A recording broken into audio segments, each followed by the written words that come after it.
Okay, my name is Sharman, and 15 years ago, I lost my son in a house fire. When I lost my son in the fire, I was at work, and I got home to sit there and watch the house burn. My husband at the time and my son were able to get out, and apparently one thought the other one had gotten him out, and vice versa. And when they both tried to get back into the house, they were both burnt and unable to get him.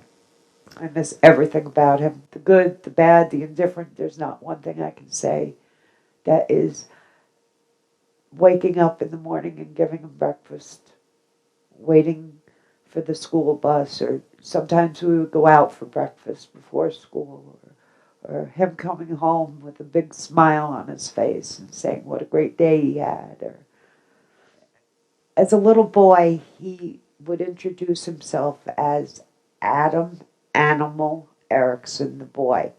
He could not say his name, Emmanuel.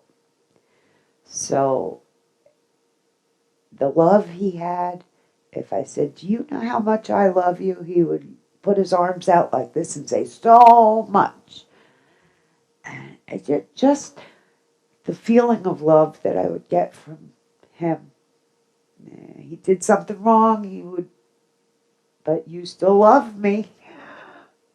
So it was that sense of humor, the heart, the goodness. I mean, he was a normal child. He got into a lot of stuff, but there was a quality about him that lit up my day.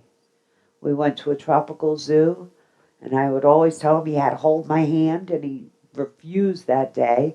So my husband and my other son, we were all kind of close, but he ran ahead, and the zookeeper was crossing the flamingos from one arena to another, and a couple of the flamingos started towards Adam, and he was chasing them. And that's got to be one of my favorite memories because we all laughed so hard. And he just ran and ran and ran. And he was like, and then he wouldn't let go of my hand. He was like, "I think I better hold your hand, Mom." I wanted him safe, happy, and healthy, and that's where I thought I left him the night of the house fire. Was safe, warm in his bed before I went to work. He was with his family. He was secure. That's where I thought it was the best place to be for him. It wasn't shortly thereafter the fire that we were able to move into an apartment in Beach Lake that my attorney actually had gotten for us. He set everything up for us. A lot of good support from the community, from friends, from family, from my job. They all furnished me. I didn't have to go shopping for almost a month, so I'm very, very grateful for that. But I was still very, very angry that my little boy was taken away. And I was so distraught at one point in time, I took a handful of pills, and I'm sitting on my bed, and the phone rang. And I was like, who's calling me now? Why would anybody be calling me now? And it was my best friend on the other end. And it must have been God's intervention because all she said to me was, "Sharman, just remember you have another son to take care of." Well, the pills went back in the bottle and I began to cry, and that was the end of that. There was no doing anything more than just sitting and crying. Still very angry, still very not knowing what to do. I didn't go back to work for over a month, and when I did go, I didn't stay there shortly because of all the bad memories. Why wasn't I home? Instead, I was at work. Well, eventually, I just come to the realization that maybe I was meant to do a different type of work. I started hospice nursing.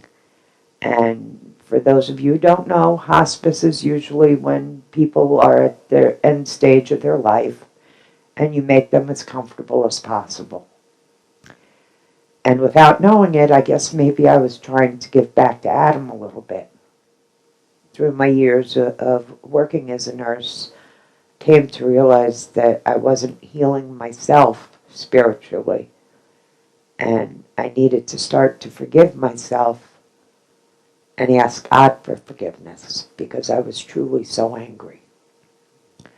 Um, Sometimes I feel a little angry today. It's hard, but you get through it. You never forget. Never gets easier. But I feel I can deal with it better today than I did 15 years ago. God has given me the grace to get through because I couldn't do it on my own. Every year for the month of March, it's the worst month of the year for me because his birthday was March 6th and he passed on March 28th. So he was 11 years old for 22 days. And I'd cry and I'd get sharp and I'd be irritable. And last year I came here on his birthday. I didn't really have anywhere to go. And I wanted to be with him. This was the closest place I could find that at least in my heart I knew I was with him. I came to the decision, instead of being angry with God, I should praise him and thank him for getting me through the past 15 years, because without him I never would have made it this far. Whatever it is, you take something bad, you turn it into something good. And I gotta believe that, because that's faith.